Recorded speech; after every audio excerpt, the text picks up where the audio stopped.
The tiny frog is brown in colour, with green bands across its body, and has a very distinct loud call. From bureaus worldwide, this is FSN. Thank you, Ollie Barrett. My tiny frog speaks 5 languages. There you go. Welcome to Thursday's Richie Allen Show. It's May 17th, 2018. My name is Richie Allen. I've got a terrific show lined up for you over the course of the next 2 hours. Tweet me now. It's at Richie Allen Show on Twitter. I look forward to hearing from you. Asking the questions mainstream journalists will never ask. This is your Richie Allen Show on richieallen.co.uk, Fab Radio 2 in Manchester, and triggerwarning.tv.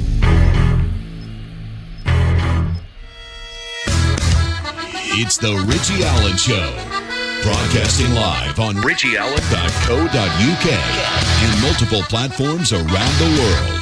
And now, here's your host, Richie Allen. Now, Vanity von Glow joins the programme this hour, corresponding with Vanity over the last few days. She took part in an event in London earlier this month. I would have had her on sooner, but I've been away, of course, on holiday. It was the free speech event in London that attracted people like Milo Yiannopoulos and Tommy Robinson and others. She performed a song at the event, no harm in that, you would have thought. But a lot of LGBT groups and venues have now decided that because she turned up and performed at the event, they will no longer book her and will encourage others not to do the same, or others to do the same. This is an outrage. This is what I talk about all the time.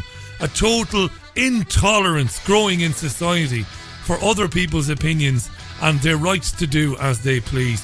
Vanity von Glow joins the programme this hour. And in the second hour, my great friend Tony Gosling joins me, BCfm politics show host, of course, BBC reporter, journalist for many years with the BBC. He'll be running the rule over the big stories of the week with me in hour 2. Don't miss Tony Gosling. It's Thursday's Richie Allen Show. It is live on Fab Radio in Manchester, triggerwarning.tv, TuneIn Radio and richieallen.co.uk. And it's been another glorious day. High pressure across the country has seen not so much soaring temperatures, but warm temperatures and very bright and very pleasant days. We're enjoying it. How are you? You well? Hope it's good wherever you happen to be, whether it's in the UK or whether it's elsewhere. Now, Grenfell Tower burned catastrophically last year, of course.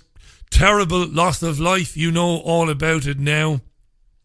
It was announced this afternoon that there will be a consultation on banning inflammable cladding on high-rise buildings. Now, the government has said this today, despite the fact the government's own review didn't recommend banning the cladding. Amazing, this. Housing Secretary James Brokenshire announced the consultation, having listened carefully to concerns. Now, that is monumental bollocks. What happened was they published their report this morning. There was understandable disgust by people living in Kensington, people living elsewhere in the country in such buildings. They were horrified that the report didn't recommend banning the cladding. So the Housing Secretary said, we've listened carefully. Now we will have a consultation on banning the cladding. Madness. Labour MPs have called for an immediate ban. Architects, building firms and Grenfell survivors have backed laws forbidding the use of combustible materials in tower blocks. It has been blamed for the massive loss of life and the rapid spread of the fire last June, in which at least 71 people died. So why did the government commissioned building regulations review not recommend banning the cladding? Why didn't they do that? Well, the report's author is a woman called Dame Judith Hackett, and she was asked that question by a Sky News reporter. He asked her, understandably, why didn't her report recommend banning the cladding? If we perpetuate this waiting for something to happen and then banning problems as we find them. We're constantly going to be chasing those problems. What I've tried to do is to put in place a system for the future that will catch these things as and when they're being done in the construction phase, so they get picked up and it's stopped at that time. Yeah, and that's all she said. Doesn't she sound like the effing asshole now? Why did you why did you publish a report that didn't recommend banning combustible materials in these buildings? Why? You can't say that's an oversight. It's the crux of the thing. They're insane, these people. Insane. I'll tell you why. Because the lobby of construction, joint companies, builders and all the rest of it's a very powerful lobby. That's why they didn't recommend it until later on, when everybody went absolutely doolally, as they say in the northeast of this country. Crazy stuff. It is 8.5 minutes past the hour. Do you fancy a bit of snowflakery? Do you want a bit of snowflakery for the crack, eh? For the crack.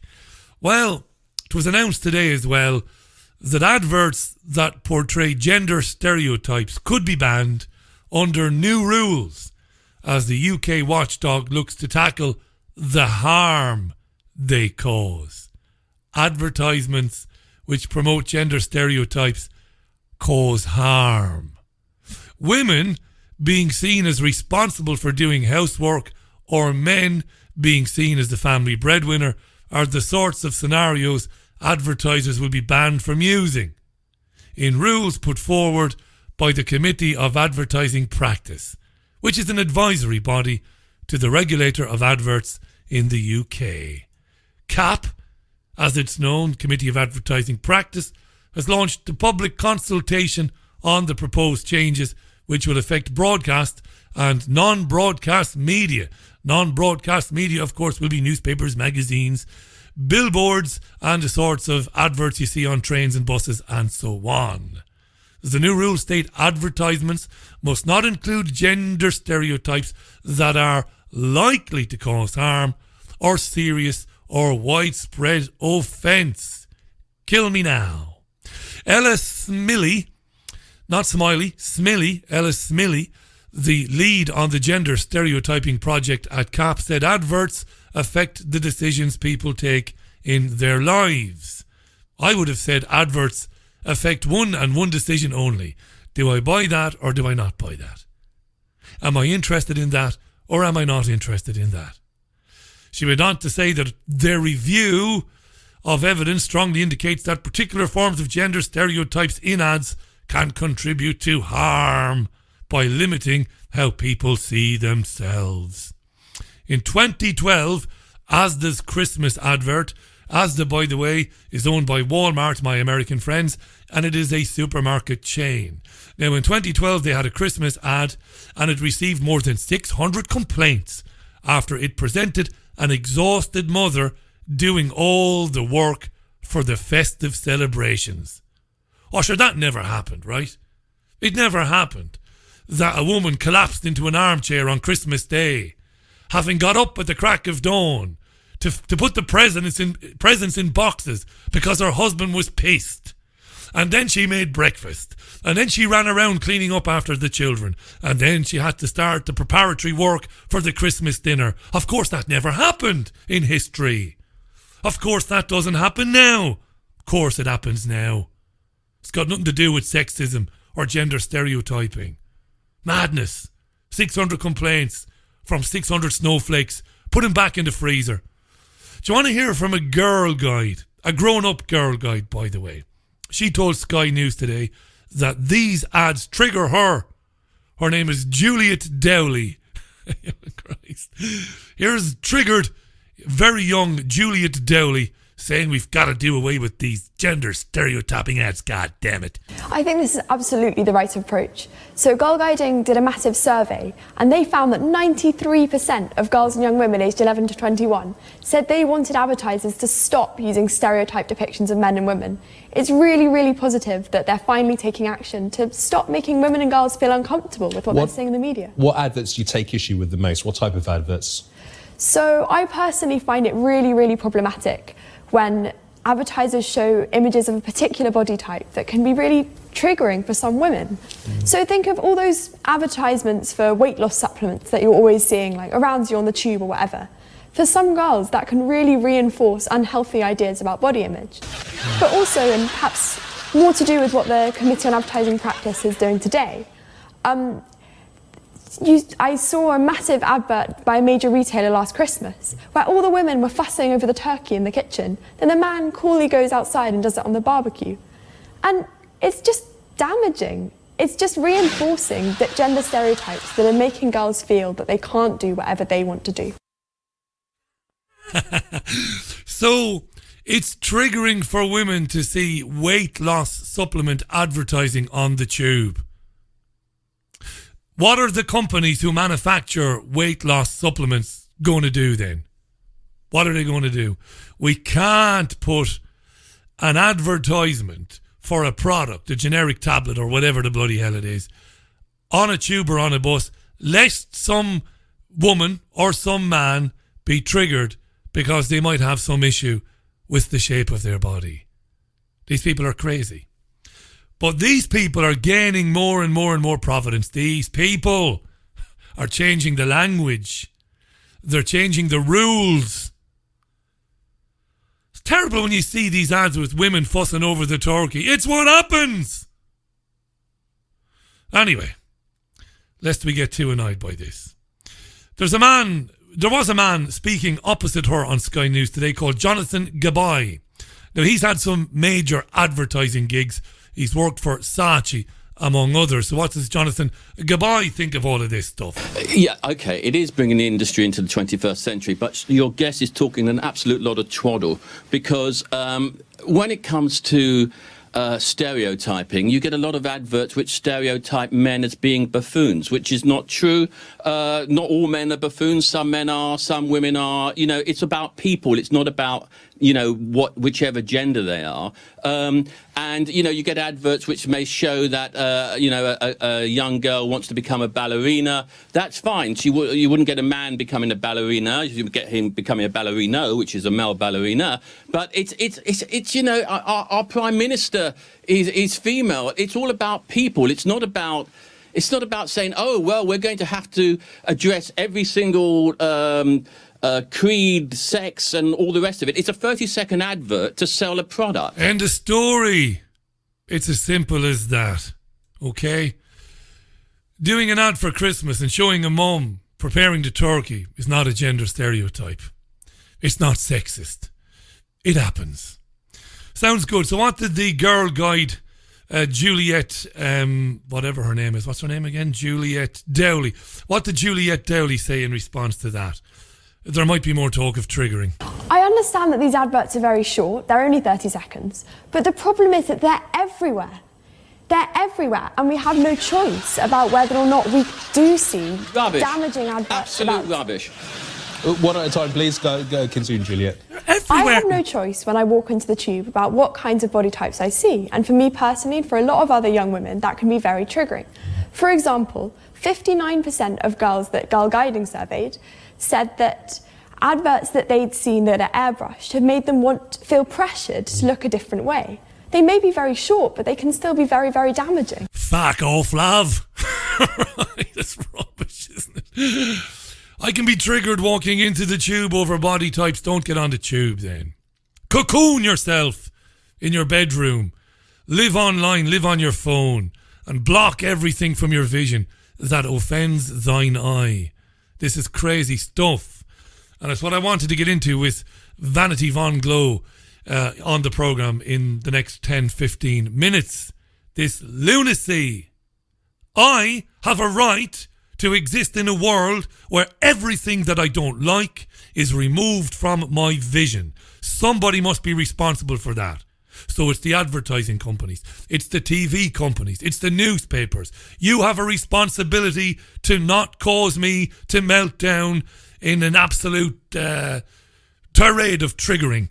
You have a responsibility. You should have a legal responsibility to ensure that I don't ever get upset. Crazy stuff, isn't it? 'Tis crazy, but it's catching on. This is the thing, 17 and a half minutes past the hour. It's like all this fuss that I came across today over the forthcoming Dam Busters film. If you've been reading about this, I posted an article on richieallen.co.uk today. Now, Studio Canal is going to be screening the Dam Busters film, The Dam Busters, on the anniversary, the 75th anniversary of the Dam Buster raids. And they have confirmed that they will not be bleeping out or changing the name of the dog, the Black Labrador. I don't know if you've ever seen the film. There was a Black Labrador who was the mascot for the RAF 617 squadron. Now, for whatever reason, back in the day, the dog was given the name Nigger. And they've said, despite calls to change it for historical accuracy, they're going to leave the dog, leave the name of the dog alone. They're not going to change it. Now, I pointed out today, there has been in development for about 10 years a remake of The Dam Busters, but I think funding has held it up. That film, the new film, is going to call the dog Digger, which I think is ridiculous. Nobody seemed to mind too much when Django Unchained used the word over 200 times because of its historical accuracy. It was used in a negative way against African Americans, against black people back in the day. This is the sort of thing, you see. This homogenizing history, this airbrushing history, which is deadly dangerous because it never ends that. I said today on the article I wrote, and I meant it, I've never ever used that word about a black person. I haven't. Neither to their face or privately, I've never used that word, apart from if I use the word in context. If I'm talking about history or whatever. I've used it on the programme before in context. Only once, I think, on this programme. But I talked today about how they managed to basically ban The Adventures of Huckleberry Finn Mark Twain some years ago, back in 2011, only for the book to be reprinted with the word nigger replaced by the word slave, which is absolutely ridiculous because the word had meaning. And I do understand why black people might be annoyed by the word and they might want it to remain taboo because they might think if you don't make it a taboo word, it trivialises racial oppression. But I don't agree with that. It doesn't. Anyway, this is the sort of thing, you see. You know, but fair play to Studio Canal. They've said, no, it stays the same because that's the way it was. Live with it. Like it or lump it. By all means, complain. By all means, shout about it from the rooftops. You've got the right to free speech, but live with it. Don't melt down over this type of thing. Interesting story today before we move on. And this is very interesting. I wrote about this today. Again, it's on richieallen.co.uk. You know that Samantha Grant is the half-sister of Meghan Markle, who will marry Prince Harry on Saturday. Well, she's kind of estranged from Meghan Markle. She wasn't invited to the wedding, but she's been covered extensively in American news in the last few weeks. She's had a lot to say to US news agencies, and apparently she was behind her father taking money for those staged paparazzi pictures. She's also agreed, or she had agreed, to basically do TV commentary for the wedding on Saturday. Well, it emerged today that yesterday she was driving in a car, or she was being driven in a car. I think she was being driven by her boyfriend, and that car was intercepted by a paparazzi who pulled in front of them near a toll booth before they'd slowed down. That forced the car she was in to swerve and crash into a concrete central reservation, and cringe now because her ankle was shattered and her knee was fractured Such was the velocity of the crash. And I thought to myself, I wonder, did somebody think it wasn't such a good idea for this woman to carry on talking about the wedding, number one, and number two, to do American television commentary for the wedding on Saturday? I wonder. We've been here before, haven't we? Paparazzi and cars. By the way, the paparazzi involved, or I should say the paparazzo involved, didn't slow down, didn't inquire as to their well-being. He or she disappeared without trace. Interest in that. Let's put that, as I said today, in the you never know box. You just never know, do you?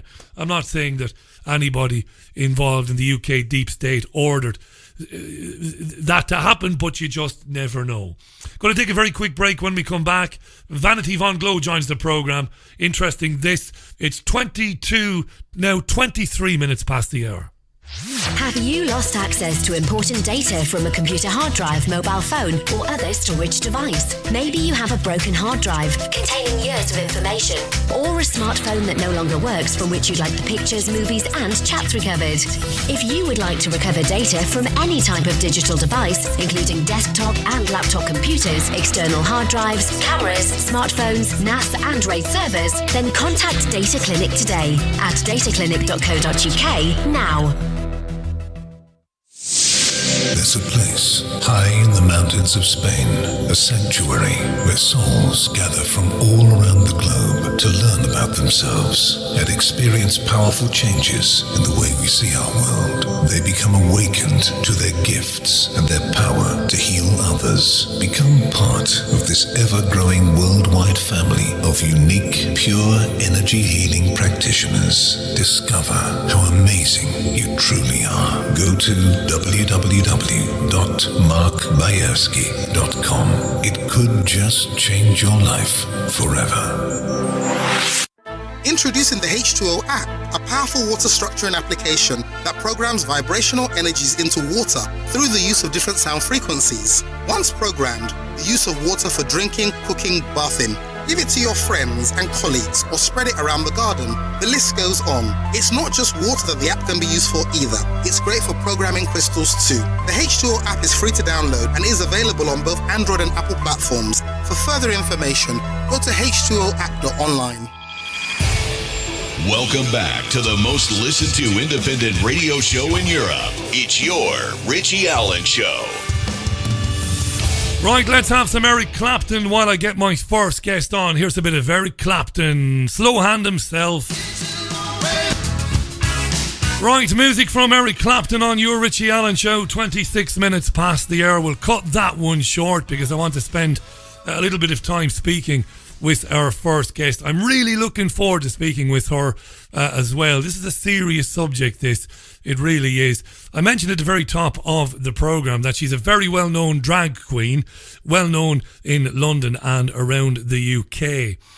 And she went to a free speech event that happened around about the 8th of March. It was an interesting event covered by RT and others, attended by speakers like Milo Yiannopoulos and Tommy Robinson and others. And that was fine. She performed at the event. That was fine as well. But after that, she found that LGBT groups and in some cases people and venues that she had worked for before had come out and said because of her attendance at the event, they would not only be not booking her again, but they would encourage others not to book her either. This isn't funny. It's pretty scary, this. And I talk about this all the time. Let's welcome to the programme Vanity von Glow. Vanity, welcome. How are you? Hello, I'm very well. I have to say it's lovely to hear another Celtic accent. Is that where you hail from? Are you a Celt yourself? I'm from Scotland, so yes, that would qualify, doesn't it? Of course it qualifies. You're one of us. Do you know, you've handled this very well, I think. I came across you on Sky News, hence I dropped you a line. I think you've been very dignified. But this is a very scary and a very dangerous time when people can oppose somebody else's right to attend an event, fair enough, but then decide they're going to try and impact on their finances, impact on their job.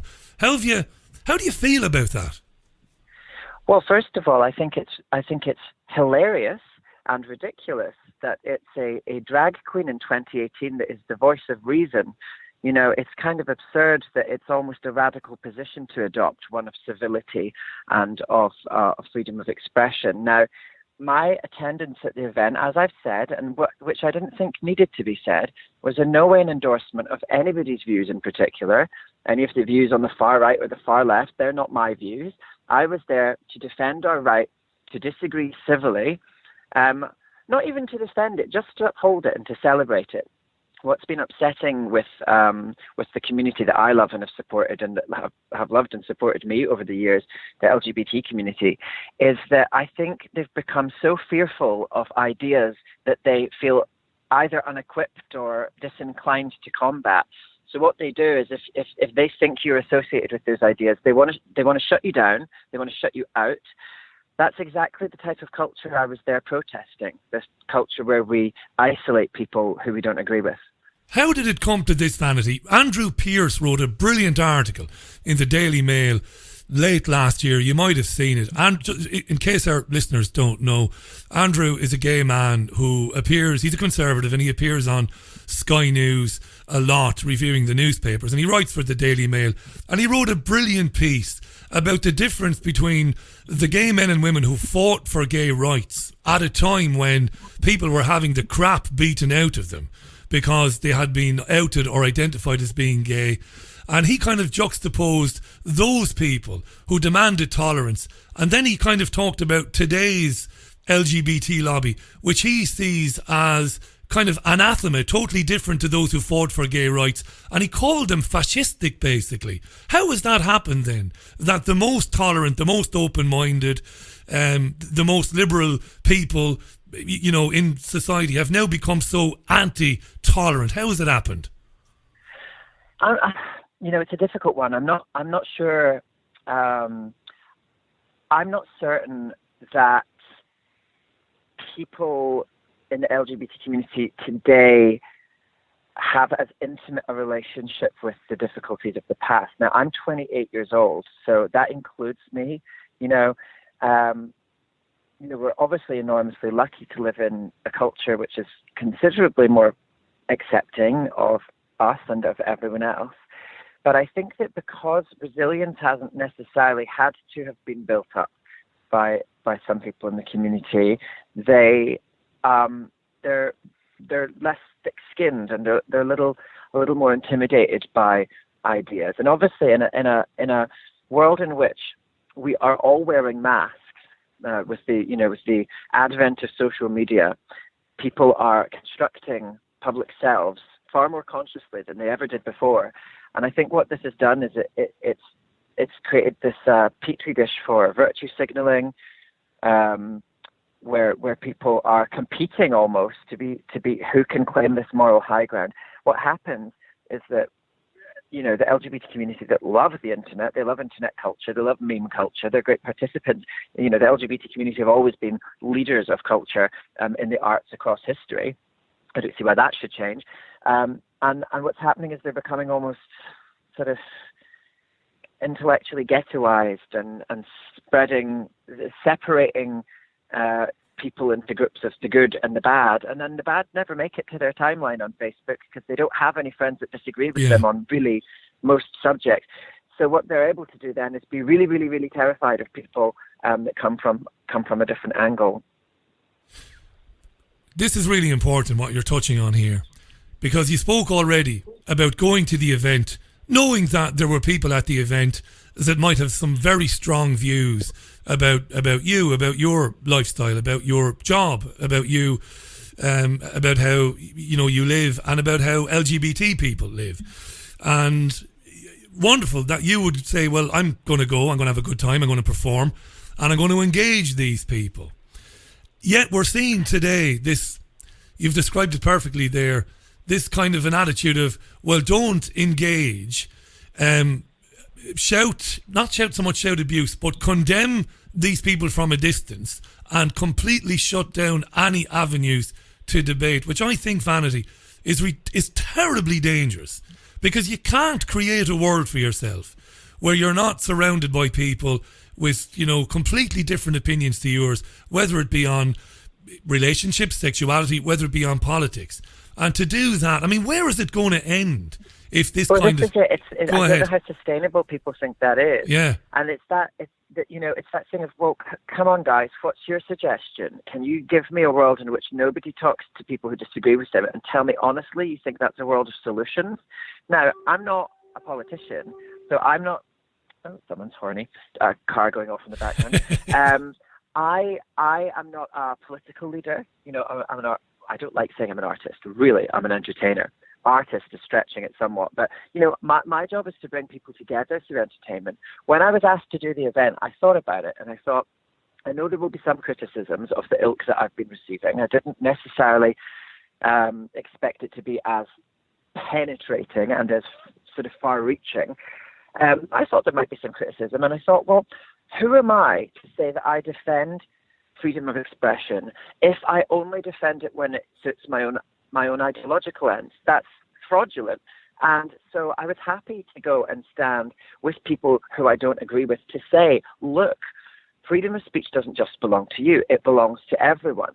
And that was the spirit in which I attended. And I guess I underestimated the popularity of that value amongst a lot of people. And maybe part of my job going forward is to try and convince people of the value of freedom of expression, because after all, it gives a voice to the voiceless. It's the exact device which we used as an LGBT community to get our own liberation and to convince other people there was nothing to be afraid of. Tell me this, Vanity. You know, being in radio all my working life, or most of it, of course, I have met a lot of gay and lesbian men and women, and some of them have, you know, become very good friends, very important to me, in fact, to my career. And I've asked them the question as well over the years.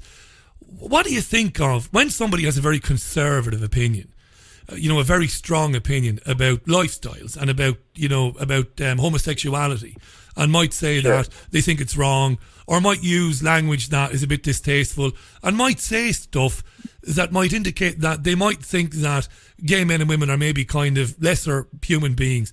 What do you think about people like that, and how do you deal with them? I think, sadly, and this applies across the spectrum of prejudice to people who might hold racial prejudices or prejudices against people of other religions. I feel bad that they're denying themselves a really great human connection, because I've learned that you can fall in love with anyone. You can have a great situation in your life, professionally, personally, with anyone if you're open-minded. If you treat everyone as an individual, if you consider everyone on terms that you can both agree on.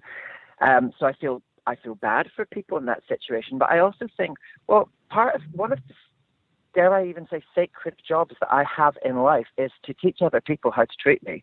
You know, I have a responsibility to myself to stand up for myself. I just don't think that it's necessarily effective to berate people who disagree with you. You know, I look to the Irish drag queen, Panty Bliss, who you might be familiar with. She was very much at the front of the equal marriage campaign in Ireland. And when they won, and she was asked by a journalist, what do you say to the, 30% of people who voted against equal marriage? She said, I just hope that in a couple of years they realised that they didn't have anything to be afraid of. And it's that kind of approach, that kind of compassionate understanding that not everybody gets to the same conclusion at the same time, and that if we want to all live together, we need to be patient and we need to be generous. And I just think that's the approach I want to take. And I was very inspired by her when she did that. That was brilliant. I'm neither conservative nor liberal. I don't sit on the fence either. I've got opinions that could be but could be labelled conservative. I'm guessing yours the same. That could be labelled conservative or liberal. Somebody I don't like, but I would never deny him a platform, is the Guardian writer Owen Jones. But it's not just it's not just Owen. There's a kind of a building momentum, a building group that almost wants to exile or send to some sort of cybersphere Coventry people who hold opinions that we disagree with. And I find, again, I don't want to be, melodramatic or over dramatizing this. I find that incredibly dangerous. I mean, what are we going to do? I have friends, Vanity, and I know that they have opinions that I don't agree with.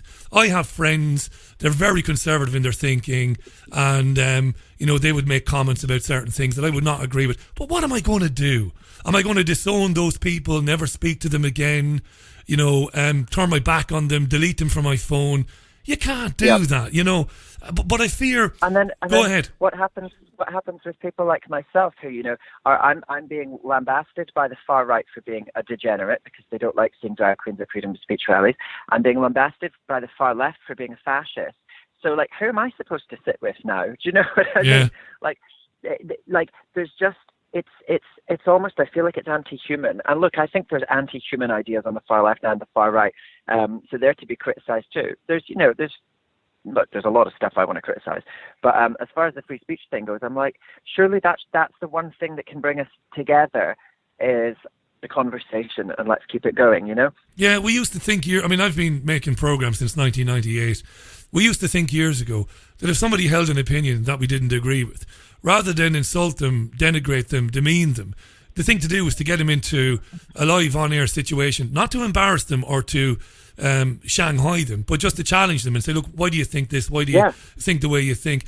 Now, have you been in touch with the venues who've put out some very strong statements about you? Because, again, I'm not just saying it because you're here, Vanity. That really pisses me off and it really worries me. These venues who say, oh, we can't believe that, she went there, she dealt with these people, so we're not going to book her and we're urging other people to deal with them. Have you gone to meet some of these people and spoken with them?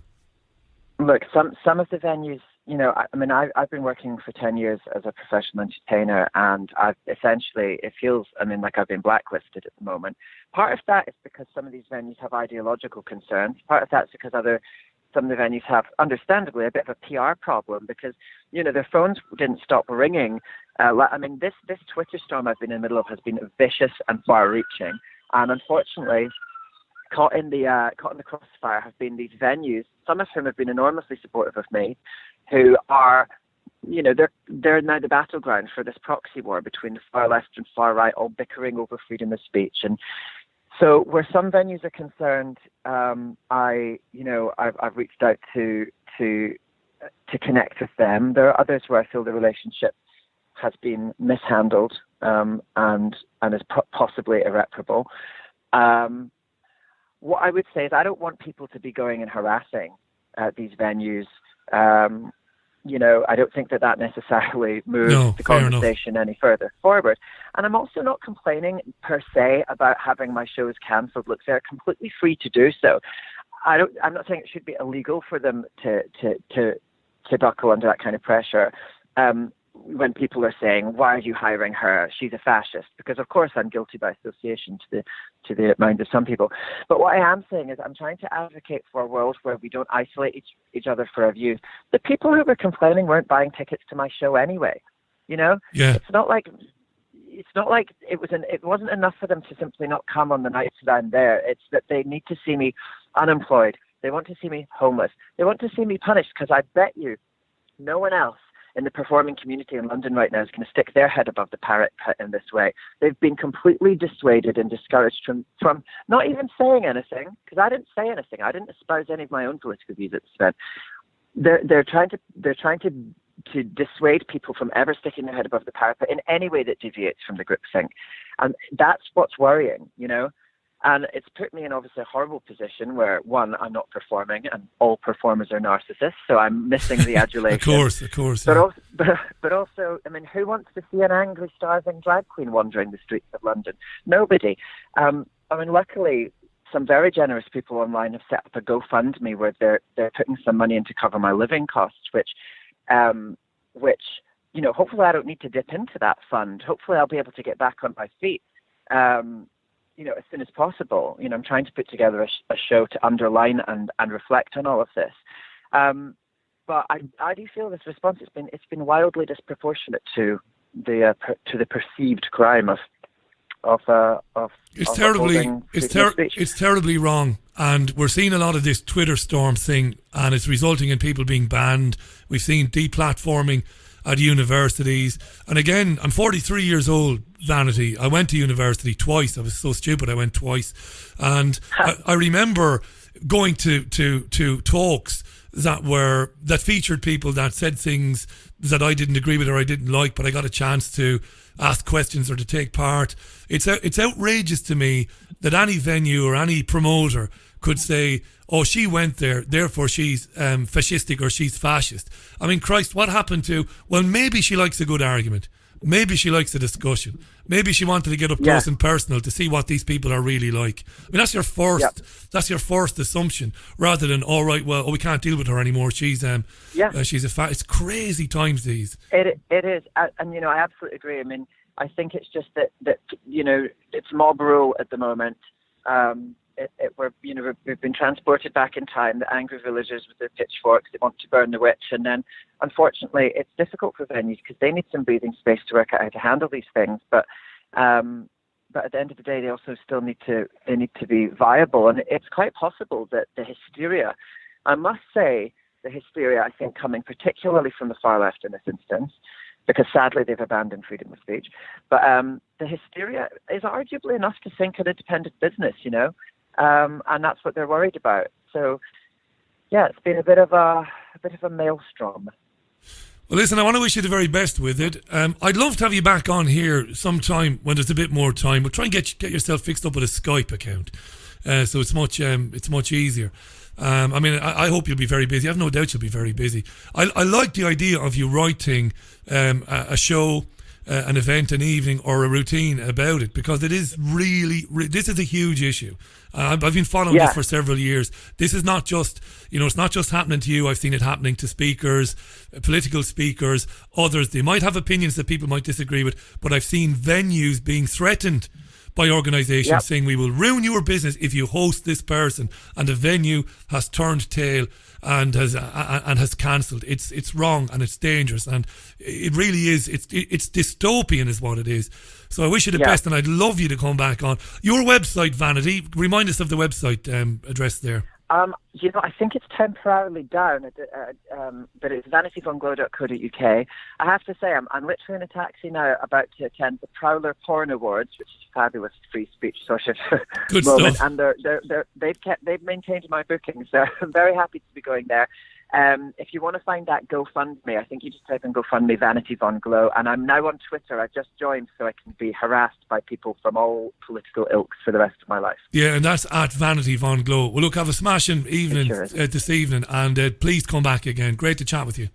Thanks very much. Cheerio. Bye. You're welcome. Bye for now. Vanity von Glow there, live on the line. She's off to present an award at a do, as she said there. This is, again, I know my great friend and colleague Jean Ann in Dublin this week might say you're over egging the pudding here, but I'm not. This is dangerous. And you know, I came across an interview last week that I missed because I was away the week before last. Owen Jones, that hysterical little bollocks, went and interviewed the comedian Jonathan Pye. Help me out here on Twitter. I never remember the man's real name, Jonathan Pye. But I thought that'll be interesting. And Jones interviewed him, and the interview is on Jones' YouTube channel. And Jones lied through his teeth during the interview, because a couple of times he asserted that he didn't really want to ban people just because they said things that he disagreed with. But we know this is untrue. And Jonathan Pye didn't call him out on it. Jones wants to eliminate, like the Girl Guide we heard earlier on, anything which doesn't fit in with his puritanical vision of the world. If I don't like it, or if it offends me or some minority group that I have decided to represent, then it should be banned. It should be banned. It should be eliminated, done away with. Any comments on that, even tweet them to at Richie Allen Show. That's at Richie Allen Show on Twitter. Vanity von Glow there went to that Tommy Robinson Milo Yiannopoulos event, performed a song at it, wanted to meet some of the people whom she would profoundly disagree with, people on the far right, to engage them, which is a great thing, isn't it? And found out thereafter that people had been cancelling bookings and had been urging other people to back bookings just because she had attended. We've seen this with the cancellation of venues for speakers, including people like David Icke and Gilad Atzmon and others. We've seen this thing, and it is growing and growing and growing. We, the progressive cultural Marxists, we determine that what you are saying is harmful, therefore we are going to destroy you, or we are going to do our very best to destroy you and destroy your career. David tweets, the mindless sheeple are rolling over, sitting up and begging for the treat from their masters. The Muppets are training themselves for thought crimes. Woof woof, says David Stanford. Thanks for that tweet there, David. Tom Walker, by the way, is Jonathan Pye's real name. Thanks to Mwinga for that. Yeah, it's an easy one to remember. I should have remembered that there. Don't forget, Tony Gosling joins the programme in a few minutes' time. Base Ninja tweets, a fascist drag queen? How? What the fuck? Okay, for me, it's a show. Comedy, mostly like, mostly dislike. But fascist? Help. It's getting worse. They're trying to shut us down. Don't think, work, watch the bastard's wedding, shut up, look at the celebs in a jungle. That's the way they want people, says Base Ninja there. As far as gigging for Vanity, Dean Smith tweets, I take it Dubai is not an option. Possibly not. Possibly not, I would have said. Right, we're going to move on. We're going to take a very short ad break.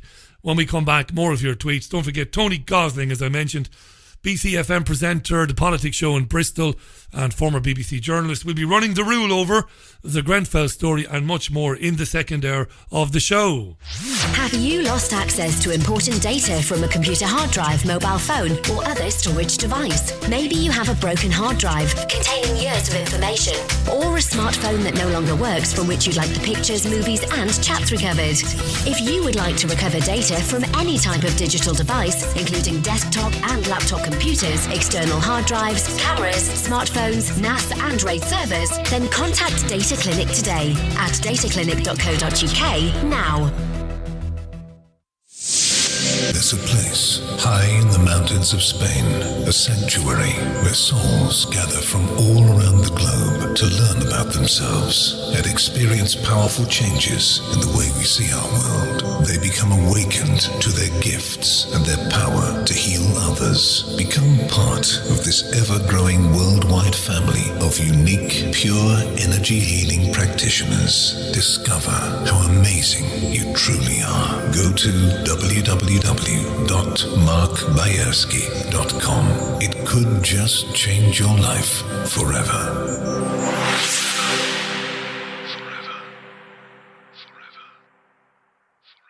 Introducing the H2O app, a powerful water structuring application that programs vibrational energies into water through the use of different sound frequencies. Once programmed, the use of water for drinking, cooking, bathing. Give it to your friends and colleagues or spread it around the garden. The list goes on. It's not just water that the app can be used for either. It's great for programming crystals too. The H2O app is free to download and is available on both Android and Apple platforms. For further information, go to h2oapp.online. The Richie Allen Show relies on your support. Go to richieallen.co.uk and set up a monthly donation today. Right, welcome back. Now, Paul tweets, fracturing each group into smaller groups to create more anger, friction and defensiveness. Political correctness and this newfound love of creating subgroups is divisive in the extreme and serves no purpose but to have everyone squabbling and distracted from the real problems. That's an excellent comment, and that's absolutely right. That is what this agenda is doing. Fractioning groups into smaller and smaller groups, oppositional groups, anger, friction, eventually divisiveness, which serves the establishment, serves the system. Of course it does. Of course it does. I have always had a live and let live attitude. Always. And it's not a patronising attitude to have. I don't think I'm superior to anybody, any group, gay, straight, transgender, black, white, Latino. I'm not superior to anybody. Of course I'm not, and I know this. So I'm not patronising anybody, but I've always had a live and let live attitude. I'm happy to drink with any man or woman, regardless of whether, of what they are, what their sexuality is. The caveat, of course, is, live how you want to live as long as what you're doing doesn't negatively affect somebody else. That's about the size of it, isn't it? It's a rule for life, that, I would have thought. Dean tweeted something there that caught my eye. And it's about Faisal tweets, before we get to Dean's tweet. Faisal tweets, every move these unrepresentative LGBT organisations to shut down free speech for the corporate tyrants actually wakes more people up to what's going on in general. Well done to Vanity for showing an example to the real LGBT community to wake up. And that echoes something Andrew Pearce wrote in his article.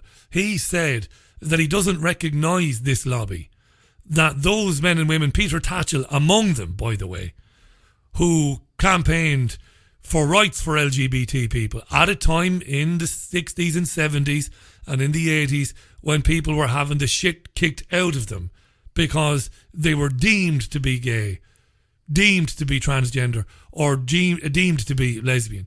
These people, and to be fair, Peter Tatchell doesn't tolerate this nonsense. They don't recognise this kind of modern Owen Jones-led, at least in this country anyway, progressive mindset. These idiots who want to destroy people because they don't like them. Well, you've got to get used to a world where there are some people who don't like gay people, where there are some people who don't like black people, where there are some people who don't like Irish people. Heaven forbid. Got to get used to it. You've got to live with it. Can't exile people. You can't destroy people. You can't demonetize people just because they say something you don't like. It's a tyranny. Argue with them. What she did by going to the event is absolutely brilliant. She went to the event and said, right, let's have a chat about what you believe and what I believe. We'll see how we get on with it. What did Dean tweet? There's something about Facebook there. Let me scroll down and see, can I find it? I probably can't find it. Have I lost it now? I've lost it. No, Dean said he had a Facebook debate with a feminist. The feminist's original post declared that 33% of males are rapists. The post went on to say, so are the other 66%. I wasn't having it, said Dean. I ended up being called a rapist apologist, and then I was blocked after my wife intervened to help to stick up for me. This is the mindset, Dean. Vanity said it herself. This is why I left Facebook. This is the reason I left Facebook and will never set foot on Facebook ever again. It's been deleted from my phone, from the tiny 10-year-old tablet that I have. It's gone. I'd never be using it again. She said it herself. People are insulating themselves with a clique of people who agree with everything they say and patronise them and like their posts and retweet them. It's terrible. It is anti-intellectual. It's boring as fuck as well. You know, right in the middle of an argument, that's the best place in the world to be. Who said that? I can't remember. David came back to tweet, it's straight up Tavistock. MI6 protocol, hippie movement, punk, all Tavistock, says David Stanford. It's 50, what is it? It's 4 minutes to the top of the hour. Tony Gosling joins me in about 10 minutes time. Moinga says, to be fair, that's just the Irish blood in you, Richie, but carry on. I can't remember what that's about, to be honest. But there you go. Mojo tweets, Jesus, people will be offended with a BLT sandwich next. I'm sure that's already been covered. Mojo, good to hear from you, mate. Tweet the programme. It's at Richie Allen Show on Twitter. That is at Richie Allen Show on Twitter. And this is your Richie Allen Show. There's none like it. On Fab Radio 2, TuneIn Radio and TriggerWarning.tv. Hayden Hewitt, by the way, is live with Trigger Warning at 10 p.m. You can catch that on liveleak.com and TriggerWarning.tv. Hayden Hewitt at 10 p.m. Don't miss Hayden. Music from Def Leppard, that's Armageddon It on the Richie Allen Show. Coming up for 2 minutes past the hour. It isn't Wednesday. It's Thursday, heaven forbid, the 17th of May 2018. My good friend and colleague Phil Restino, who's in Florida listening. Good evening, good afternoon, Phil. I should say, a couple of interesting comments there from Phil. How much are black people offended by the word nigger versus white guilt liberals? And that's an interesting question, that. It really is. A lot of the time you hear people saying that word should never be uttered anywhere, at any time, in any circumstances. A lot of times they're not black people. It isn't a black person, a black man or woman saying it. That's interesting, that. I don't know, but it's a good question. And live and let live is my preference for getting along in the world. Wish more would be like that, says Phil. Absolutely. And live and let live also means live and let people think how people want to think, so long as they are not causing you any harm. And by harm, of course, we mean physical harm. By harm, we mean people urging somebody else to do something that's wrong, that's violent. Let people think whatever they think and be done with it. Right, we're going to head over to FSN just for a couple of seconds to get the latest news headlines from Rebecca Foster. FSN, 30-second headlines from Rebecca Foster. Thanks, Rebecca. From Feature Story News in Washington, I'm Rebecca Foster. North Korea has called South Korea incompetent and says it will not continue talks with Seoul until bilateral issues are resolved. A fresh volcanic eruption in Hawaii has sent ash flying 30,000 feet into the air. And health officials in the Democratic Republic of Congo are worried that an Ebola outbreak could quickly get out of control. An Ebola outbreak. Yeah, there'll be a lot of suspicion about that. An Ebola outbreak. They've been talking about that all afternoon on Sky News and the BBC.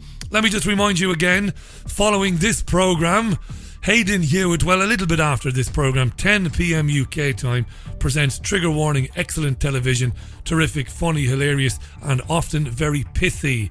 Some really interesting observations on what's going on. Check it out at 10 p.m. It's on triggerwarning.tv and it's on liveleak.com as well. Can't recommend it highly enough. Hayden's opinions often differ from mine, so it's no bad thing to hear a different point of view. Hayden Hewitt live at 10 p.m. And I did mention that plans are in place that when around about mid-August, when I take a summer break, is that Hayden will do some, if not all, some of the Richie Allen shows again to give you a different flavour, a different opinion. It won't kill you. It won't kill you, bejesus. So it won't. Right, Gojira. Or I can't, that's a comment. That's got nothing to do with me. Twitter is funny like that. You go to read out a comment and you realise that it's a conversation that you've got nothing to do with. Right, let's move on, shall we? Let's move on. Welcome back to the most listened to independent radio show in Europe. It's your Richie Allen Show. Welcome back to the programme, 17 and a half minutes past the hour. Welcome, Tony Gosling. We got you finally. How are you? Hi, Richie. Yes, I'm fine, thank you. Good, mate. Thanks for bearing with us. It's probably a problem my end, Tony. In fact, I know it is. My provider, Virgin, has been messing around in the area of the last couple of days, so there you go. They are the pits, actually. I mean, they do this thing where you can't actually get through to them at all. So, you know, you're phoning, the number just goes on and on and on. You get put through some sort of electronic maze. You can't speak to a human being. After a couple of days of trying to get through to them, I just cancelled the contract, and then they tried to sue me. Yeah, they're terrible, aren't they? Then they come after you. And you lovely, say, isn't he, old Richard Branson? Yeah, lovely man. I seem to remember there was a fantastic, I can't remember the name of it, but there was a sitcom with Rick Mayall, one of his last things he did before he died, where he has a almost whole episode taking the mickey out of Richard Branson. It's absolutely priceless. I cannot remember. He was a university professor, but it was just brilliant. A complete and utter takedown of Branson, and about time too. If you find it, do tweet it out, by the way. Well, I'll send it after the show. I'm sure I can just look it up and find it. Yeah, of course, Tone. Listen, there's a few things we want to get into. We've got about 25, 26 minutes. That's if you have that time, of course. I shouldn't be presumptuous. Thanks for coming on. We all know Tony, of course, a BBC journalist for years, the host of the politics show BCfm, and as far as I'm concerned, the go-to guy on the history of the Bilderberg group. There's no doubt about that. Tony, it's just a few weeks' time now, isn't it? It's only in a few weeks' time. Soon. I'll tell you what, keep that on the back burner for about 15, 20 minutes. We'll have a chat at the end. You have been watching the news about Grenfell today and Dame Judith Hackett's report, which for some bizarre reason didn't recommend banning combustible cladding. What's going on, Tony? Well, she can't hack it. I mean, look, at the end of the day, this is a basic requirement. Obviously, as everyone was saying at the time, around Ladbroke Grove and all over the world, why is there such a thing as flammable cladding? And the government are still saying that that there's no need to ban the stuff. What you've got really is, I think, a criminal elite, Richie. I mean, effectively, these people believe that they can do anything to the rest of the population. The controllers and the owners. In this case, it was a specific councillor at Kensington and Chelsea called Rock Fielding Mellon, and he was the one that signed off the downgrade of the cladding, and he's still not been arrested, which of course he should have been in any kind of sane country where there was any form of justice. But the thing is, of course, he's a Conservative councillor, and then everything starts to look very bad for the Conservatives. What you get a year or so of trial, court case, all the evidence coming out about what a crook this guy was, allegedly. So that, I think, is the two main things that the survivors wanted to see in the families, the victims' families, is number one, that this substance should be banned for all eternity, which of course they haven't done today. They've just sort of tiptoed around that. And the other thing is arrests, trials, jail sentences, and to make sure that any developer realises what's... I mean, you can draw a parallel with what's happened in the city, Richie, I think, in that the blue blood bankers literally do have a get-out-of-jail-free card, and they know it. So they will go and commit any kind of fraud, accounting fraud, maybe. We've seen recently, by the way, I could give you a little exclusive, here in the West Country, there's been arrests of at least one senior manager of Carillion who was falsifying invoices, allegedly, and adding 40% to them. So making sure that the public were paying 40% over the odds. And this is why these big companies bid for these contracts. They were involved in the construction of the new extension to the Ministry of Defence procurement offices at Abbey Wood in Filton, North Bristol. So this is Ministry of Defence work they're doing, and some guy is sitting falsifying an invoice to make sure that he's in the accounts. It looks as if he's had to pay X amount, where actually he's only had to pay that minus 40%. So these people just get away with this stuff time and time again. And because of, I think, what happened in 2008, which was really, they call it the financial crisis or the crash. Well, it wasn't a crash, it was a bailout. And if it was a crash, you'd have known about it because everything would have gone. All the jobs would have gone, the companies would have all gone bust, etc. Is you got really a sign, a signal went out, a green light for fraud and anything else. So really Grenfell, I suppose, under the Conservatives is a similar sort of thing. Where they're just saying, okay, if you're doing a building project of whatever sort, if you're one of us, do what you want. Do what you want. Don't care about the people. Well, because that's the next question, because our listeners would be thinking, is there some sort of pressure from the industry being brought to bear here in terms of that's why Judith Hackett's report didn't say we recommend an absolute all-out blanket ban on these combustible materials? There obviously I'd is. say 90% of the people working in the industry, except maybe for a few of the top people and Conservative donors, would be saying, yes, of course they should ban the stuff. But it's a tiny elite. Really, we're talking about a handful of people who stand to be embarrassed and dragged through the courts, humiliated for what they've done. Those are, I think, the people who've put pressure on this report today. Effectively, it's a whitewash, and it is actually another slap in the face for people at Grenfell Tower and everyone around the Portobello area, around that part of London. They're saying, well, look, we can do what we want, and we just got away with it. It's a mad world, Tony. Yesterday I covered the East Coast train Virgin Stagecoach debacle nonsense for the third time. A private operator has completely screwed up. Now, we know what happened there. Some of our listeners won't know. Virgin and Stagecoach basically told a lot of porcupines in the bidding process, said they would be able to pay over 3 billion quid to the government by 2023. There was no way they were going to do that. Branson told a pack of lies yesterday saying that, it's the government's fault because they promised this and they promised that. Well, I don't like defending this government, but that's not the case. Between 2009, Tony, and 2015, you and I both know that was in public public ownership, and it did really well, and it managed to I think provide, you'll know better than I do, over £1 billion quid. The figures are in the billions. Billions for the Treasury, which is an absolute, which flags up that basically there's proof that this great national asset should be back in public control, the railways. Well, in a way, I think it shows exactly what was going on when John Major privatised the railways back in the 1990s. Okay, so all of these utilities, I mean, you know, the basic infrastructure of the country should be in public hands.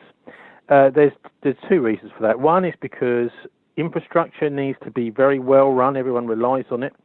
And therefore it needs to be accountable, publicly accountable, so your MP can get involved if necessary, your local councillors can get involved. They can.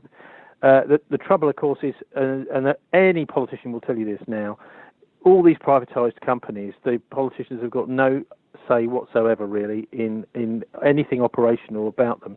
So accountability, scrutiny is really important with things like water, electricity, gas, you know, all this stuff needs to be done properly. We can't have a bunch of cowboys taking over a contract or whatever. And the other is really to do with cost, because what happens when it's run publicly and openly is that you're effectively paying a little bit more than what it costs to run it. So whether that's a railway, generating electricity, water, whatever. What happens once it gets privatised is you start getting all sorts of additions and clever accounting done, whereby the people running it will say, oh, we needed loads of extra money for all this massive investment. We had that here at Bristol Water, which is privatised, and they said, oh, we need a whole massive new reservoir system, which is going to cost billions. And so they put the price up, and they got their knuckles rapped by the regulator, which very rarely happens. So I think that's what happened with the railways, really. And also, there was I don't know how much you've gone into all this, but in the United States and here, we had an enormous amount of lobbying by the car industry, the roads lobby, the oil industry to shut down the railways. That's really. Right. That happened in the US and it happened over here, where the companies in the US, it was a company called National City Lines, was formed by the car, the truck industry, the Firestone, the rubber, tire makers, plus Standard Oil, the oil manufacturers, the Rockefellers family. They bought up all the small, actually not so small, some of them like San Francisco, etc., the public transport systems, and then they just ran them into the ground.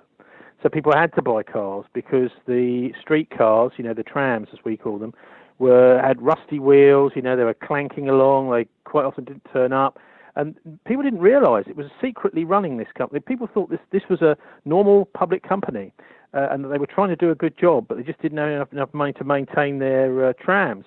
Actually, the whole thing was being run secretly by the Rockefellers and their friends to run it all into the ground. And we had a similar thing here with the beaching cuts in the 1960s in Britain, where there was North Sea oil was coming on stream, and the City of London wouldn't lend the money to build the rigs. So they went over to the States. The Americans said, well, yeah, you can build oil rigs, you can get the oil out of the North Sea. No, but you do have to open up a domestic market for oil in Britain. Otherwise, you'll depress the oil price, world oil price. So that was the deal. And that was why Beeching appeared on the scene, shut the railways down to open up a domestic market for oil in order to... this has been very well documented by...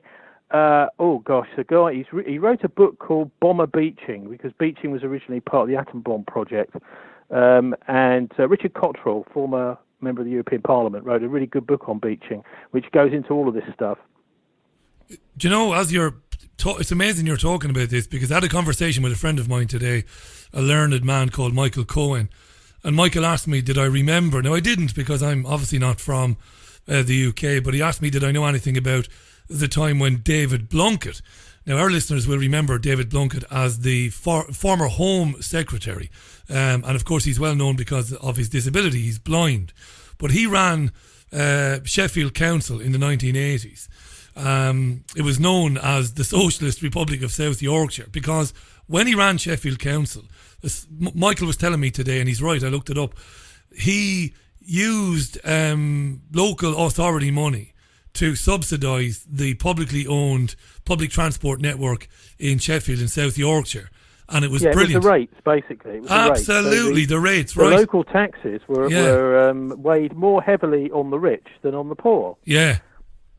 Right, and he used that money to make a brilliant public transport service for people there. But it was, but of course, big business and these elite companies you talked about didn't like that and got stuck into Blunkett and basically made it illegal to do that, to use the rates to subsidise the public transport.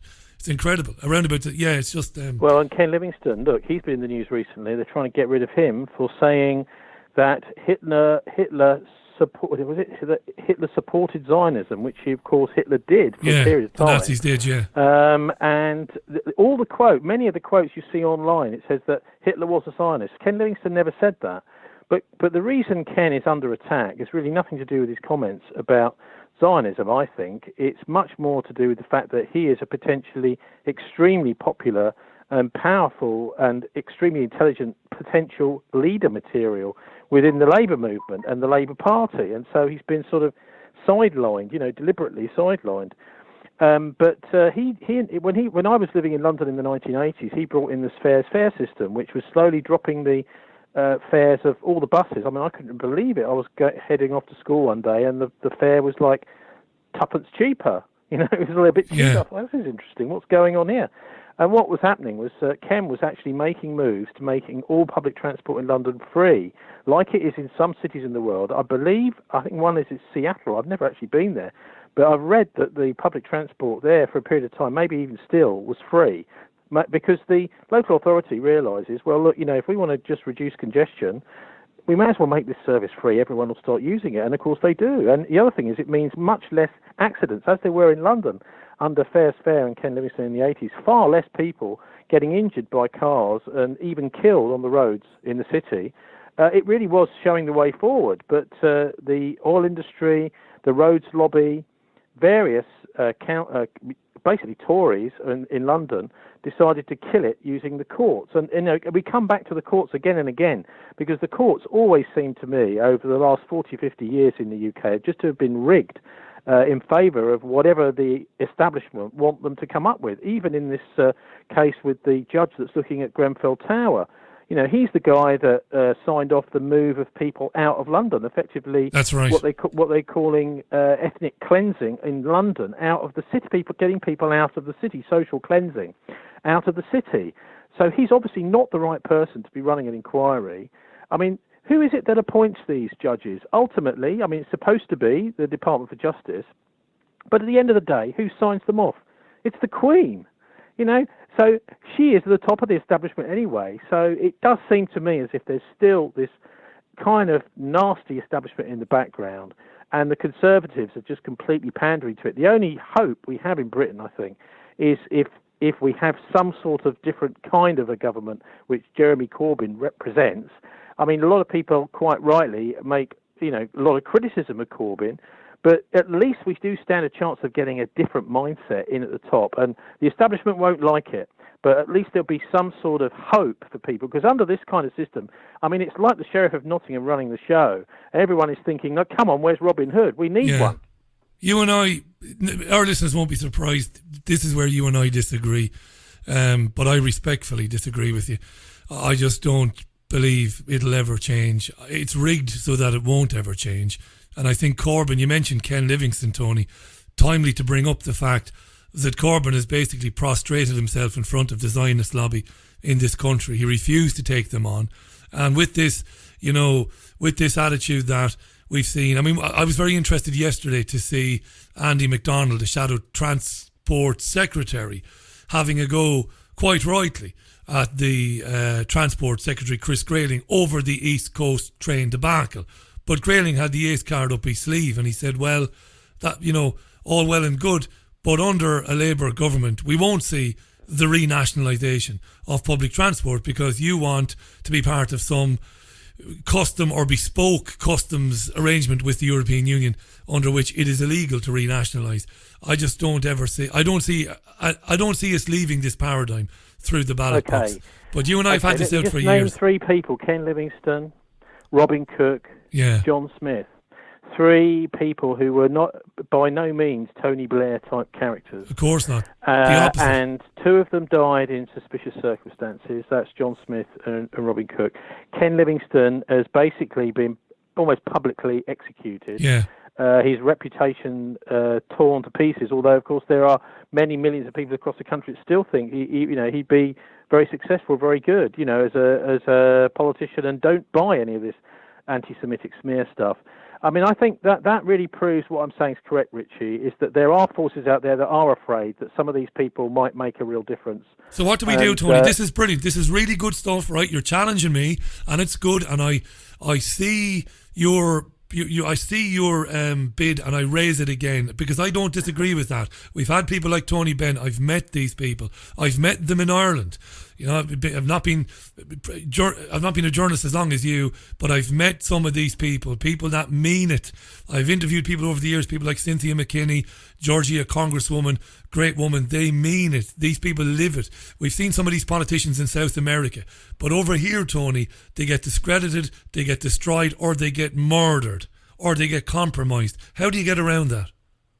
Well, I think what I'm suggesting to you is that characters like Corbyn and John McDonnell realise that, know that, and they're actually standing up despite the possibility that they could be dispatched, and there is still that possibility. Also, I think within the system there are also increasing numbers of people in the top echelons of the civil service, as well as within the media.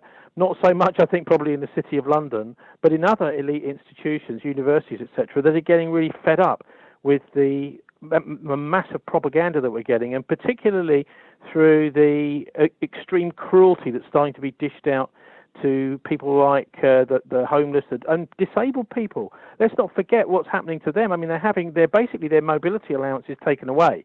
So there are tens of thousands of people across the country who are now basically under house arrest, Richie. Yeah. This sort of thing does trickle down to those in society at the elite level. And some of them, it really sort of sorts out the sheep from the goats, if you know what I mean. Many of them will think, oh, well, I want to keep my job and I'm going to be loyal, whatever, I don't care, But there's actually, I think, quite a lot out there that think to themselves, hang on a minute, this is just a step too far. This is starting to look a little bit too totalitarian for my liking. And as that starts to happen, then you've got the real possibility of change and people actually aiding. This is what they call pronoia, not paranoia, pronoia, where you get people actually helping you from within the system, saying, well, actually, someone like Jeremy Corbyn is what we need, actually, and actually aiding him to get in charge. I mean, the main thing, of course, is to get a handle on the city, to get a handle on the money system, because all this quantitative easing money that's being spoon-fed to the big corporations, the banks, to keep their share prices artificially propped up, and the property prices, particularly business property prices, because housing property prices are massive demand for those, but that QE money could very easily be spent on social projects, building projects, on getting people working, because that's one of the main problems we've got now, is that there just simply is not enough money, not enough jobs for the people that we've got. So this is what Roosevelt understood, and actually the pre-war British government understood in the 1930s, is when you've had an almighty crash like they had in 1929, the government needs to intervene and start spending. The only thing is that money that's being created by the Bank of England, the QE money, is going all in the wrong direction. It should be going on actually starting getting the whole economy moving, making sure people have got plenty of money in their pockets, and then everything starts to pick up. Everyone starts to feel a bit better, as they are, by the way, in Russia. The minor economic miracle that Putin has created out of the absolute bonfire of the 1990s and 2000s, Boris Yeltsin, the horrendous economy that they had in Russia. Putin's helped to pick things up. Now there's wages rising over there. The prospects for young people are very good. There's just generally a feel-good factor in Moscow and the major cities in Russia, which we just don't have over here. And I think that's what we need. That's the sort of thing that McDonnell and Corbyn represent. And that's why hundreds of thousands of people have joined the Labour Party, particularly young people, because they see it as, but you know what, these people Tony? that understand what the future needs to look like. Do you know what? I love that to be true, and I'm not patronising you. I wouldn't dare patronise you. But the problem is, when the money creation is in the hands of the banks, it doesn't matter how good, how virtuous, how decent, how righteous Jeremy Corbyn is. He will have to borrow from those banks. So boom to bust goes on forever and ever and ever.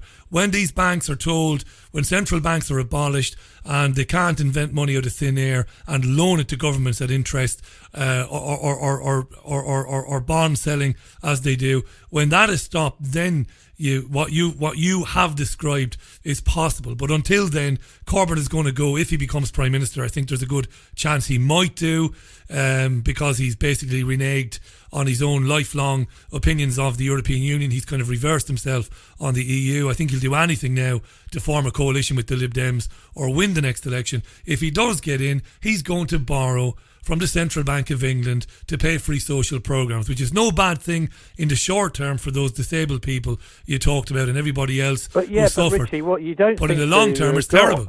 Is that he and McDonnell, if they get 4 years in office, they can set the rules. These are the guys who set the rules in the Treasury. They already own massive stakes in these banks, and they can just simply appoint who they want to run those banks. The other thing they can do is they can set up new rules, new systems. Look, think of all that money out there in the tax havens. There's no reason why overnight they couldn't reintroduce exchange controls to make sure all those rich people's money from all over the world that's in, by the way, British tax havens gets ring-fenced and taxed. Good God, what could you do with all those billions or trillions of pounds? There's all sorts of imaginative things that they could do. Whether they actually do, look, I have to agree with you, I'm not so sure either. But after 4 years in office, if they get that, there's all sorts of amazing possibilities. And there are actually some quite imaginative thinkers like Steve Keen, Richard Murphy, people like that around McDonnell, who've got some really good ideas of how to fix the money system. Because that's actually at the heart of everything, really. If you've got enough money to do things that you want, you can start to really use your imagination.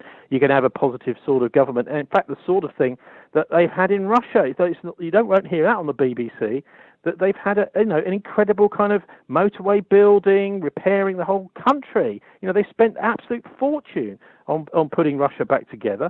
We need to do the same sort of thing over here. There is a dark side, that's why though, they're so Tom. afraid of Russia, is because it's too good an example. If people actually knew what was going on over there, they'd see it as an example of what could happen here. There's a lot of truth in that, but of course there is a dark side to Putin, whether we like to acknowledge it or not. There is, look... I know, of course. Putin has done the right thing by Syria. Of course he has. He did the right thing in Crimea. Of course he did when Victoria Nuland orchestrated that coup. He's done the right thing. I have no problem with that. You're a rare breed, Tony. You see, most of the journalists, and you're a journalist, full stop, but some of these activist journalists, these oxymorons, activist journalists, they won't accept, because it's always black and white. There are no shades of grey. Putin's a good guy. He's doing the right thing. No, he's not. He's doing the right thing in Syria, and he's done the right thing elsewhere, and thank God that Russia has. But this guy is no good guy. I've got 2 words for people who think he is: Sochi Olympics. And I'm saying no more. I'm saying no more than that, right? Well, look, I mean, he's a gangster. They're all a gangster. Gangsters, really. But having said that, he's someone who I think he's realised that the West is deadly serious. As they were in the 1990s under Yeltsin, there was an attempt to totally subsume Russia into the New World Order, for want of a better term. That is to say, the Western financial elite system. And he has absolutely understood that and absolutely made sure that it is not going to happen. And this has really annoyed the West. That they thought that he was their guy. They thought he was going to be their little puppet. And first thing he did when he got into office was turn the tables on them and had Boris Berezovsky arrested, the chief oligarch who'd been privatizing everything, and the rest of the Russian mafia who were at Boris Berezovsky's level. In other words, the really top oligarchs, the people who'd been basically looting the country. I mean, this is effectively what they were doing, taking all those massive public assets from the Soviet era and then just controlling them, flogging them off. And, it was a looting process. And all the top people realised once Berezovsky was called in for questioning and then fled the country, shit, we're going to have to get out of the town. We can't stay here any longer. We're going to have to, and that's what they did. All of the biggest criminals in the country had to flee with Berezovsky, and so Putin was left to run it, as a under a democratic system, even though, of course, he was from the KGB. That really meant that he was a very knowledgeable guy, and he knew what was going on. A lot of people out there, this is the way that they rule us, Richie, is through ignorance. That's right. And as someone who'd been in the intelligence service, he knew what the West was planning for Russia, and I think he did quite a good job in making sure, at least, yes, he's a gangster, but at least he's our gangster. He's a Russian. He's definitely not going to be selling out to the Americans anytime. No, and I agree with that. And when this goes out on YouTube tomorrow, I'll get reams of abuse, as I always do, because I say it at least the way I see it. Again, by the Putin brigade, who are delighted that, he's at least standing up to the tyrannical intervention in Syria and those who armed ISIS. But yeah, he's a gangster. And you're right, but, for now he's our Theresa gangster. May actually is a gangster too. People of don't course, realise. worse. Don't get me Her started. husband has made a fortune just out of that missile strike. That's of right. the Tomahawk missiles the other week. His shares in the arms company that manufactures them, I think it's Lockheed or Raytheon or something, increased something like 17% overnight. 7%, sorry. Because of the missile strike, that means that there's going to be loads more orders for these marvellous Tomahawk missiles.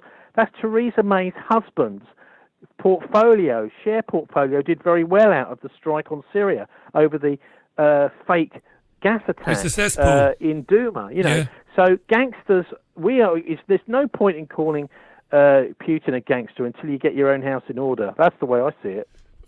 Final question on Putin before we move on to briefly talk about Bilderberg. We haven't managed to talk about Gaza, but we've talked a lot on this show in the last 3 days about Gaza, and most of my listeners are very familiar with you, Tony, and they'll know what your feelings are on what happened in Gaza this week I'll and in say the one previous thing about weeks. that, and that is that this move of the embassy to Jerusalem is incredibly important. I mean, it's Reverend Stephen Sizer, who was banned by the Church of England from using any social media and mentioning the Middle East, which is incredible for a working vicar to have to do. He was the vicar of Virginia Water a couple of years ago. He did this book called Christian Zionism, The Roadmap to Armageddon, and he identifies these various, in fact, the move of the American embassy or the capital of Israel to Jerusalem, which is obviously what that's about, is stage 4 on the stages that the Zionists want to create World War III. Effectively, that's what they want to do. The next stage after that is the demolition of the mosques, the Dome of the Rock and the Al-Aqsa Mosque on Temple Mount in Jerusalem, which, of course, will spark a religious war with Islam, because that's two of their most sacred sites in the world. And if the Zionists demolish those, then I think it's really just a matter of time for the entire Islamic world is at war with the Zionists.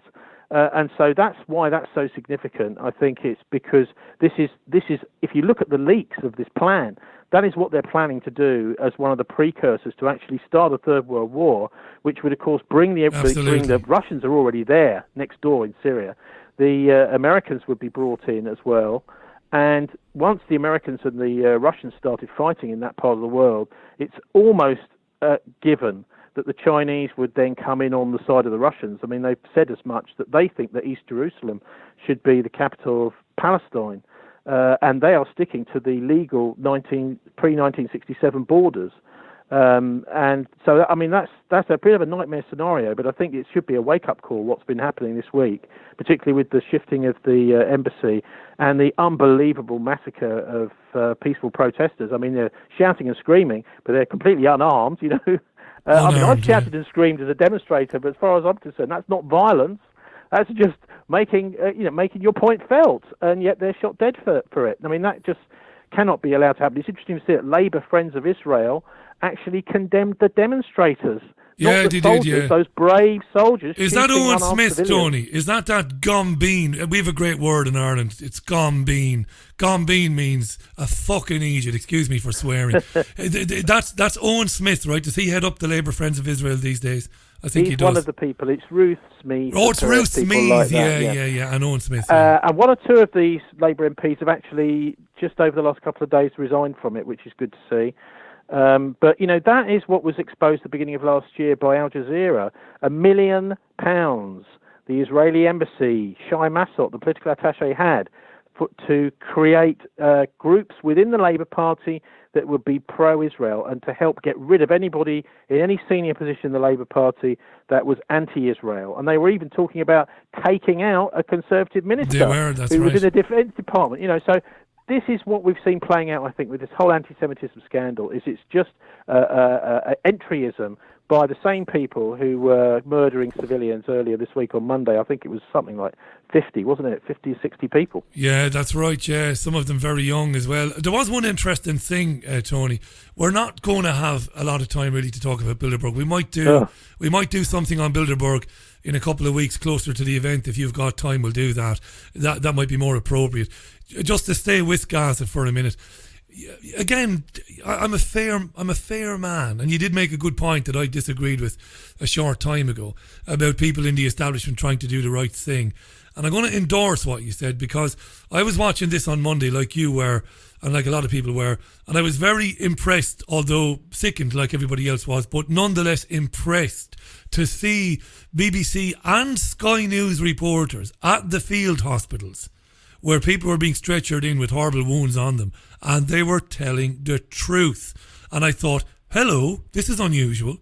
They were telling the truth. Now, of course, they didn't put it in context. There was no context about what's really happening, why the Palestinians are not trying to break down a border, because there is no border. These are demarcation lines, as my guest said last night, armistice lines and all that. But they were there, Tony. And it reminded me of Vietnam type reporting, that the US military and the military industrial complex worked so hard to make sure never happened again. Right at your dinner time, at your dinner table, you were seeing these horrible things. And I thought, why is that? Why are they actually showing it? Have you any ideas? Why were they actually showing it? Look, it's because I think, you know, there are certain occasions like Monday when the press, it gets a bit of a wake-up call, and you know, where there's I don't think. I mean, maybe it may well be that. I mean, I've experienced of it here in Bristol, for example, where editors and managers try and get journalists to do X and Y, and they just ignore them. So they just get on and do the job that they want to do because they know that that's doing the job correctly. And I mean, there are even some managers and editors who are reasonably good. I mean, I think what's happened is that the Zionist lobby has been very, very powerful, infiltrating lots and lots of the London press, but not all of it. And when incidents like that happen, you'll find that that is an opportunity to tell the truth, because really nobody can give any good reason why you shouldn't say it, and you shouldn't tell it like it is. And that, of course, opens people's eyes a bit as to what's really going on in the world, particularly anybody who thinks that Israel is... I mean, I look at Netanyahu, he's about as Jewish, when you talk about the Old Testament, he's about as Jewish as Tony Blair and George Bush are Christians. I mean, they're nihilists, these people. They will say anything to get power. They're power maniacs. And if, you know, by putting a cross on, you know, round their neck, that gets them more votes, they'll do it. Brilliant stuff, mate. I could listen to you all night, and I mean that sincerely. We've only got about 90 seconds left. We'll do something on Bilderberg with your permission before it. Any of your listeners get a chance to, I think it starts on the 5th or 6th of June. It's in Turin this year. And I'm going to be doing everything I can to go. I can't be absolutely certain I'm going to be actually down there covering it, but I'll certainly be covering it on my radio show. But it's obviously an important one this year, with all the events coming to a head in the Middle East. The Bilderberg have always had a great interest in I mean, for example, we got leaks in 2003 Bilderberg just before the invasion of Iraq. People could not believe that they were going to do it, and they did. So it's where I think the line that for the next year gets... One interesting thing is last year we had the guy talking about plastics in the ocean at Bilderberg. I've had almost the whole year we've had this amazing campaign about plastic. All year. And I just think, gosh, the first time I ever heard about this plastic campaign was Bilderberg 2017. Folks, if you want to read about Bilderberg, go to bilderberg.org, right? That's Tony's major website. He's been filling that with information and history for years. It's a terrific website, bilderberg.org. And also Charlie Skelton as Bilderblog that he does. He's a comedy writer. But this is on the Guardian website, but he's had a whole load of trouble with the Guardian the last couple of years, and it looks like he won't be reporting for the Guardian this year. It'll be Business Insider or one of the other, or maybe even the Guardian USA, because the Guardian, as it is today, doesn't want to know about Bilderberg, even though it's the most important meeting of the year. Never been in the Republic of Ireland, strangely. It hasn't. Well, who knows? Who knows? At some point. Maybe there'd be too much of a protest over there, Richie. Who knows? Tony, I wish that were true, mate, but no. There's no more acquiescing. There's no more prostrating country in the world to the cabal than the Republic of Ireland. Well, even the Brits, even the English, more. Surely, I mean, we're quite subdued over here, but we had a massive protest against it in Watford. It was the biggest one ever. Fantastic protest. I spoke to you at the time. The Italians will be out there in strength. I've no doubt this year. Mate, thanks for coming on. I'm glad we got the technical thing sorted.